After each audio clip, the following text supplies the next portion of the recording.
Hi, welcome to another podcast of the Apologist Bookshelf. I'm Gary Zacharias. I have a powerful book for you today. Not an easy one to read, and I don't mean that the vocabulary and the style of the sentences are difficult, but it's the topic. It's called Unspeakable by Os Guinness, and he deals with, as he says here, facing up to evil in an age of genocide and terror. And he calls it a guide to life's greatest challenge. Let me just tell you what a couple of people have said about it on the back cover.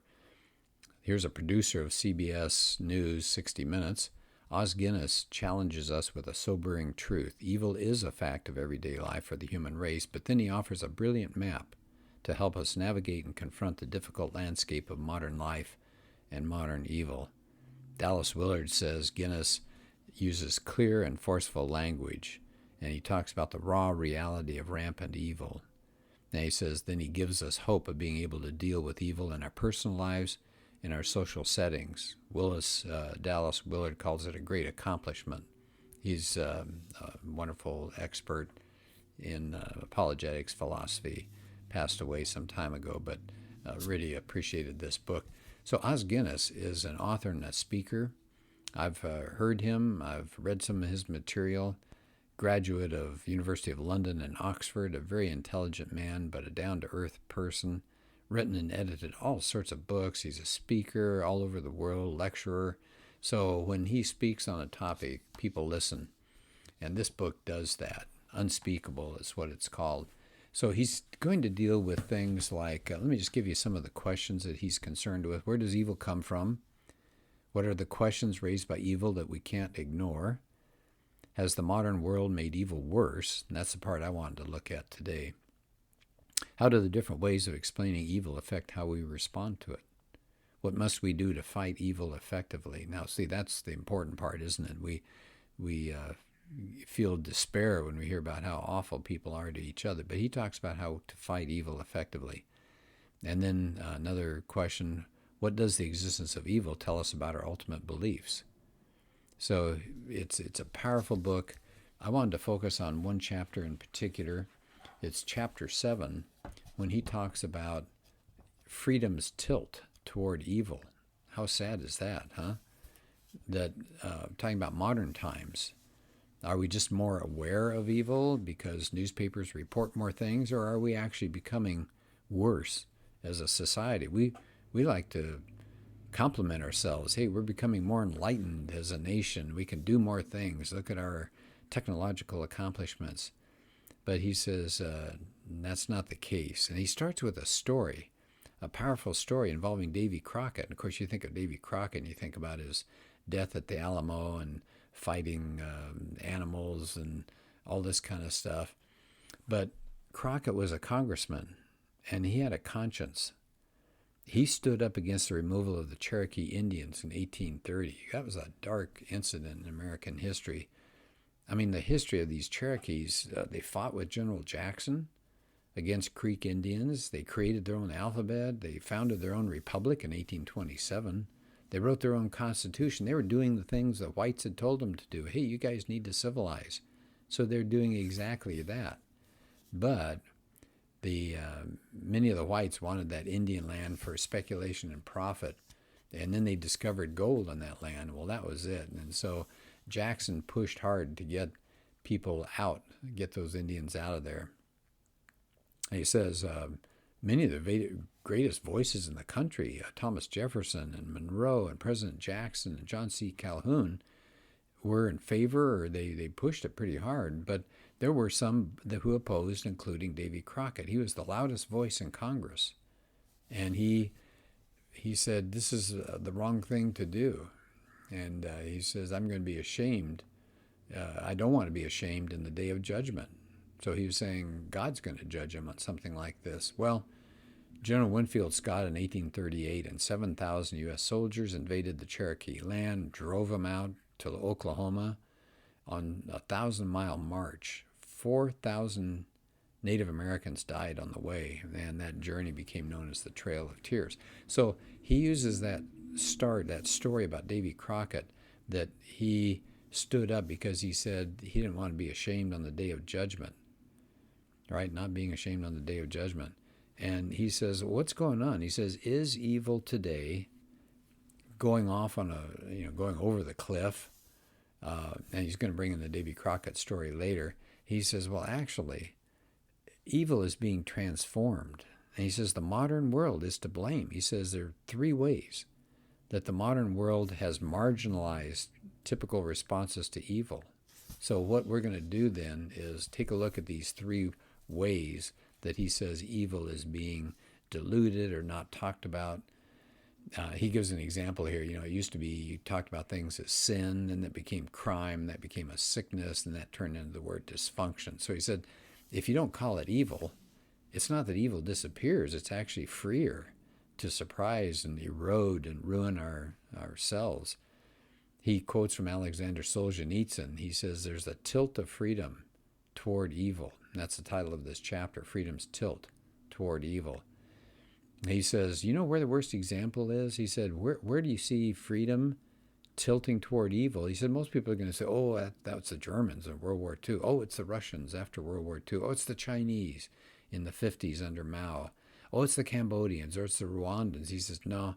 He says the worst example is the carelessness of people in the United States. This is the land of the brave and the free, he says.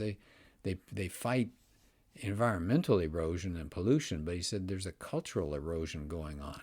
So he says we are actually today in this modern world, we pride ourselves as Americans on all that we're accomplishing, but he said there are three things going on that is allowing an erosion of opposition to evil. So what are they? Well, here we go. Number one, he says the notion of under God, he puts that in quotation marks, has been neutered in American life. He said at one time, not everybody, but the vast majority of the United States realized that there was an accountability that would happen after our lives. There was a providence that was watching over us. There was the God of Sinai that could look down, and there were no secrets that could be hidden from him.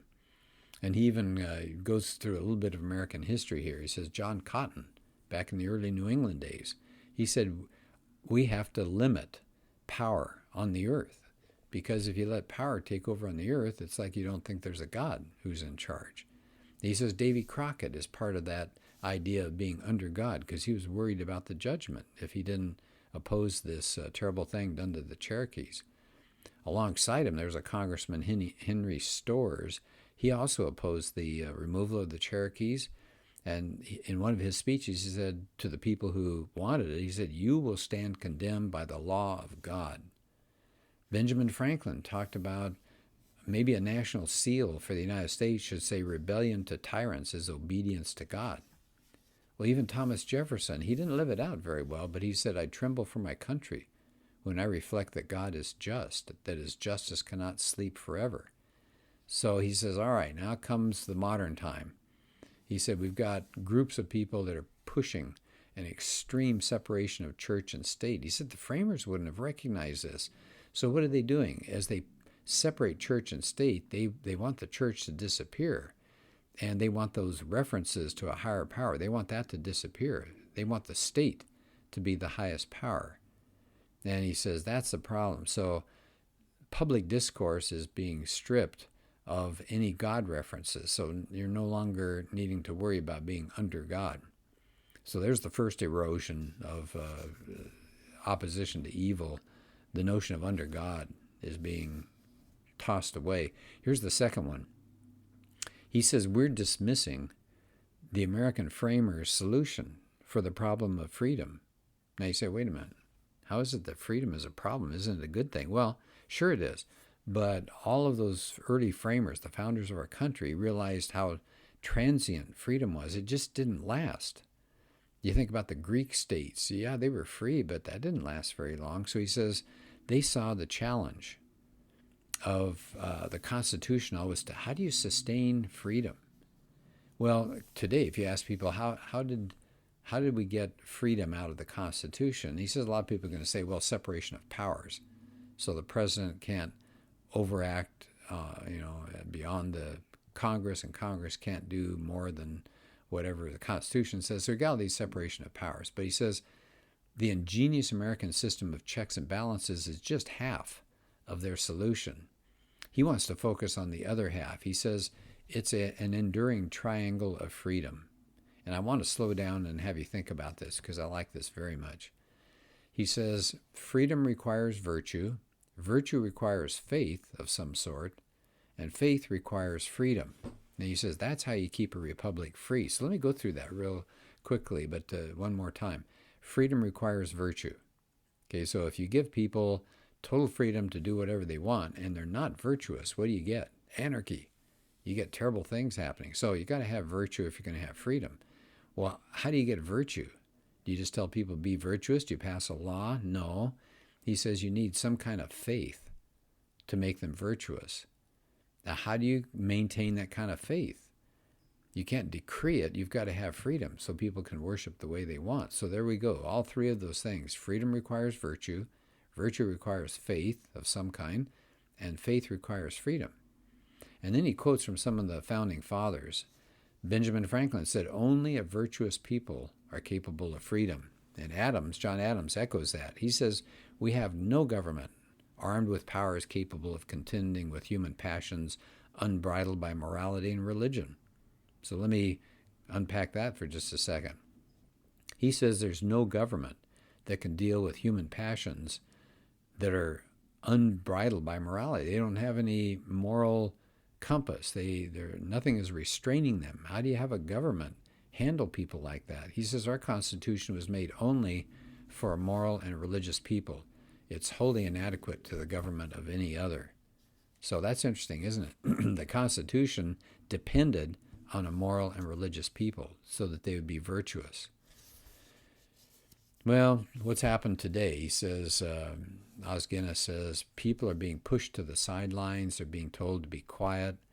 If they have a moral, a religious perspective, and only the public square it will be totally secular. That'll be totally secular. If you want to meet on Sunday and sing your songs to Jesus, okay, go ahead. But the secular view is supposed to triumph out in the public. And then he makes a really good point that I think Adams was getting at. He said, if you rely on law, but you don't have faith and virtue, what do you end up with? You got to pass more laws. You got to have greater regulation, and you undermine freedom. I mean, take a look at what's going on in our society today. We've got cameras everywhere. Surveillance is becoming huge. Why do we need that much surveillance? Because you can't trust people. People are not virtuous anymore. And so you've got to pass more laws. You've got to get more cops on the street. You got to have more surveillance going on. He says America, if it's going to work, has to cultivate those virtues for freedom. And they got to be passed from generation to generation. He says if you celebrate freedom, like we do on the 4th of July, but you take out all virtues, he says you're going to lose freedom, and then what's left it will be evil. So let's go through those 2 points one more time. Why are good things eroding? Why are evil things rising? Because we've lost the idea of under God.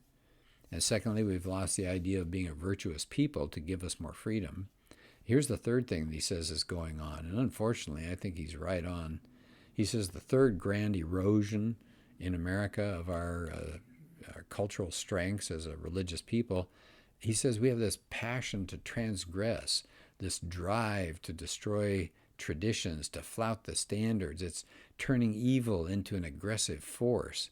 He says nobody wants to accept any limits these days. The idea is to break those taboos, open up forbidden knowledge, and celebrate transgression. And how is this happening? He says, well, you have an unrestrained artistic license. You got greed for commercial profit, a rage for free speech and be damned, he says, a ravening hunger for celebrity power, a huge desire to abolish the lines between fantasy and reality. He says we've got this crazy belief that if you live closest to death, those are the people that are most alive. And he says we got a huge lack of history.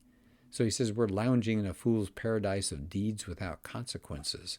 And I would really strongly agree with all of that, especially this lack of history. Nobody knows the history of other cultures and other groups of people that have done this kind of passion to transgress. You think about the French. In the French Revolution, it went off the rails, didn't it? Then the idea was throw off all restraints of faith. He says today, he said, we got this excesses of the great ones, the celebrities, the ones that are high up in our society, and you got the fascination of the general public. He says that's an unholy package. He said it's radical ideas, it's violent films, explicit songs, brutal video games, edgy cable shows, scandals. He says this momentum is growing, and what was unimaginable becomes thinkable and then fashionable. So what used to be abnormal is now normal.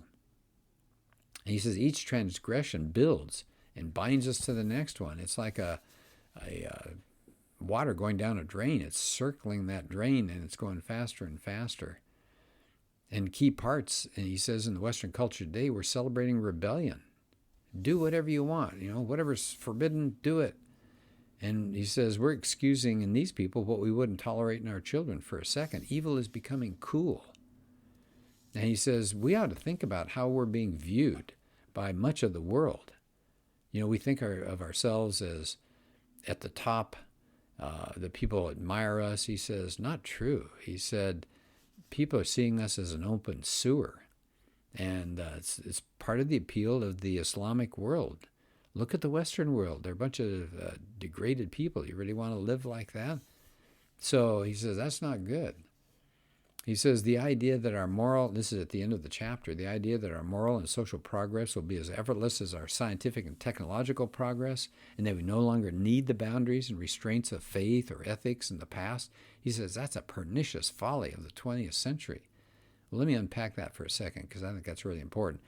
He says we've made great scientific and technological progress. Oh, yes, I agree, we have.